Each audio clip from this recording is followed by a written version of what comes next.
Dari sidak yang dilakukan Kadifre Bulog Sulselbar di gudang beras Panaikang, stok beras di gudang Bulog aman pasca cuaca buruk dan jelang Ramadan. Dari pantauan Bulog, stok 18.000 ton beras di gudang ini aman hingga 13 bulan ke depan.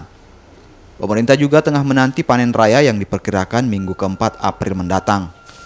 Panen raya dijadwalkan di Kabupaten Goa, Takalar, Maros, Baru, Pindrang, Sidrap, dan Polewali Mandar, dan ditargetkan 1,3 juta ton beras.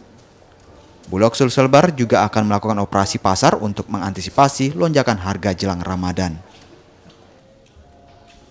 Ya, untuk tahun 2021 ini kami Bulog Sulselbar sedang mengoptimalkan penyerapan gabah beras.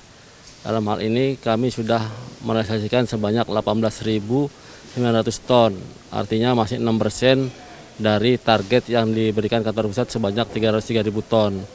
Karena puncaknya panen akan terjadi di bulan Maret, di minggu keempat bulan Maret, dan puncak panen lagi di bulan April 2021 ya. Sampai nanti akhirnya di bulan Mei. Untuk panen raya nanti banyak di bulan April. Ya, untuk ketahanan stok kami di Bulog bisa mencapai 15 bulan ke depan. Artinya stok cukup untuk persediaan nanti bulan Ramadan dan Idul Fitri nanti ke depan. Ya, untuk bulan Ramadan ini kami hari ini masih tetap melaksanakan operasi pasar beras medium cadangan beras pemerintah bekerjasama dengan kelurahan-kelurahan yang ada di Kota Makassar, termasuk juga memasarkan produk.